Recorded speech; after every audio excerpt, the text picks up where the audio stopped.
बिहार के एक छोटे से गांव रामपुर में हर किसी के दिल में बस एक ही सपना था, गांव का विकास। पक्की सड़कें, स्कूल, अस्पताल और बिजली, हर किसी की यही चाह थी। लेकिन गांव की तकदीर हमेशा राजनीति के हाथों खेलती रही। हर बार कोई नया नेता आता, वादे करता और फिर गायब हो जाता।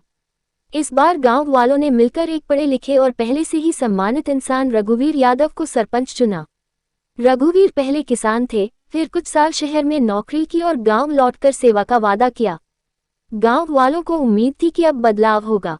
सरपंच बनने के बाद रघुवीर ने पूरे गांव में घूम घूम कर विकास की योजनाएं बताईं। उसने कहा कि प्रधानमंत्री सड़क योजना, उज्ज्वला गैस योजना, स्वच्छ भारत अभियान और राशन कार्ड वितरण जैसी सरकारी योजनाएं सब तक पहुंचेंगी। गांव की महिलाएं खुश थीं कि अब गैस चूल्हा मिलेगा। किसान खुश थे कि अब खेत तक सड़क बनेगी। बुजुर्ग खुश थे कि अब स्वास्थ्य केंद्र खुलेगा। लेकिन धीरे धीरे सच्चाई बाहर आने लगी। एक दिन गांव का मास्टर नरेश जी ने देखा कि जिन लोगों के पास पहले से गैस कनेक्शन है, उन्हीं के नाम पर उज्ज्वला योजना में गैस दी गई है। जिनके पास पहले से पक्के मकान हैं, उन्हें प्रधानमंत्री आवास योजना में घर मिला है। जब उन्होंने जांच की तो होश उड़ गए। विकास योजनाओं में सरपंच ने फर्जी दस्तावेज बनवाकर अपने सगे संबंधियों और चमचों को लाभ दिलवाया था। सड़क के नाम पर सिर्फ कागज पर निर्माण हुआ था। रघुवीर ने ग्राम पंचायत के खाते से लाखों रुपए निकालकर अपने लिए नया ट्रैक्टर, मोबाइल टावर की जमीन पर रिश्वत से कमाया पैसा और पटना में एक फ्लैट खरीद लिया। गांव के स्कूल में बच्चों के लिए मिड डे मील में घटिया खाना दिया जाने लगा। अस्पताल में दवाइयों की जगह पानी की बोतलें रखी जाती थीं। वह गांव के कुछ गुंडों को पैसे देता और जिसने भी उसके खिलाफ आवाज उठाए, उसे डराया धमकाया जाता। यहाँ तक कि नरेश मास्टर को भी झूठे केस में फंसाने की धमकी दी गई। लेकिन जब पानी सर से ऊपर चला गया, तब गांव की औरतें, किसान और बुजुर्ग सब एकजुट हुए। मास्टर नरेश ने सबूत इकट्ठा किए, सरकारी दस्तावेज, फोटो, वीडियो और गांव वालों के बयान। उन्होंने सब मिलकर एक जनसभा की। गांव की चौपाल पर लोग इकट्ठा हुए। मास्टर नरेश ने बताया कि कैसे सरपंच ने हर योजना में घोटाला किया है, कैसे सरकारी धन का दुरुपयोग हुआ है। जनसभा का वीडियो वायरल हो गया।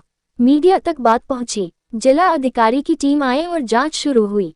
पक्के सबूतों के आधार पर रघुवीर सरपंच को गिरफ्तार किया गया। उसके बैंक खातों को सील कर दिया गया। जांच में खुलासा हुआ कि पिछले 3 सालों में रघुवीर ने कुल 47 लाख रुपए का घोटाला किया था। रघुवीर की गिरफ्तारी के बाद गांव में उपचुनाव हुआ। इस बार गांव वालों ने सीमा देवी को सरपंच चुना, एक गरीब लेकिन ईमानदार महिला जिसने कभी किसी से झूठ नहीं बोला। सीमा ने सबसे पहले गांव के सभी कागजात सार्वजनिक किए। जो योजनाएं अधूरी थीं, उन्हें पूरा किया गया। स्कूल में बच्चों को अच्छा खाना मिलने लगा, सड़कें बनी, अस्पताल में दवाएं आईं। रामपुर गांव की यह कहानी पूरे जिले में एक मिसाल बन गई। ये दिखाता है कि अगर जनता एकजुट हो जाए तो बेईमान नेताओं को सबक सिखाया जा सकता है। मास्टर नरेश, सीमा देवी और गांव वालों की एकता ने साबित कर दिया कि लोकतंत्र सिर्फ वोट देने तक सीमित नहीं है, बल्कि निगरानी और सवाल करने तक फैला है। रघुवीर सरपंच को भले ही जेल भेज दिया गया था, लेकिन उसका लालच अब भी खत्म नहीं हुआ था। जेल के अंदर से ही उसने अपने पुराने चमचों को संदेश भेजना शुरू कर दिया। उसने अपने कुछ रिश्तेदारों को पंचायत कार्यालय के पास पहुंचाया और कोशिश की कि पंचायत के दस्तावेज छिपाए जाएं या जलाए जाएं। लेकिन इस बार गांव वाले सतर्क थे। उन्होंने पंचायत भवन पर निगरानी रखना शुरू कर दिया। मास्टर नरेश ने गांव के कुछ नौजवानों को एक टीम में बांट दिया, जिसका काम था हर सरकारी गतिविधि पर नजर रखना। रघुवीर ने जेल से बाहर आने के लिए भी बड़े वकीलों की मदद ली, लेकिन कोर्ट ने साफ कहा, ये जनता के विश्वास का खुला दुरुपयोग है। एक दिन गांव के स्कूल में बच्चों ने एक छोटी सभा रखी। हमें अच्छा खाना चाहिए। सरपंच बदल गया, अब उम्मीद है गांव हमारा है, जिम्मेदारी भी हमारी है। गांव के बुजुर्ग दंग रह गए कि अब बच्चे भी अपने हक के लिए खड़े हो रहे हैं। मास्टर नरेश ने उस सभा का वीडियो बनाया और उसे सोशल मीडिया पर पोस्ट किया। कुछ ही दिनों में वीडियो हजारों बार देखा गया। प्रशासन भी मजबूर हुआ कि स्कूल की स्थिति सुधारने के लिए तुरंत कदम उठाए। सीमा देवी ने सरपंच बनने के बाद सबसे पहले गांव में एक जन सुनवाई का आयोजन किया, जहां हर कोई आकर अपनी समस्या रख सकता था। इस सुनवाई में एक बुढ़िया आई, जिसने कहा, मैंने भी प्रधानमंत्री आवास योजना के लिए आवेदन किया था, लेकिन रघुवीर ने कहा तुम्हारा नाम नहीं आएगा जब तक मैं 5,000 नहीं दूं। मेरे पास देने को कुछ नहीं था, मैं आज भी कच्चे घर में हूं। उसकी बात सुनकर सभी चुप हो गए। सीमा देवी ने उसी समय पंचायत से उसका आवेदन मंगवाया और वादा किया कि अगले हफ्ते से उसके घर का काम शुरू हो जाएगा। फिर तो जैसे लोगों की हिम्मत लौट आई, हर दिन नई शिकायतें आने लगी।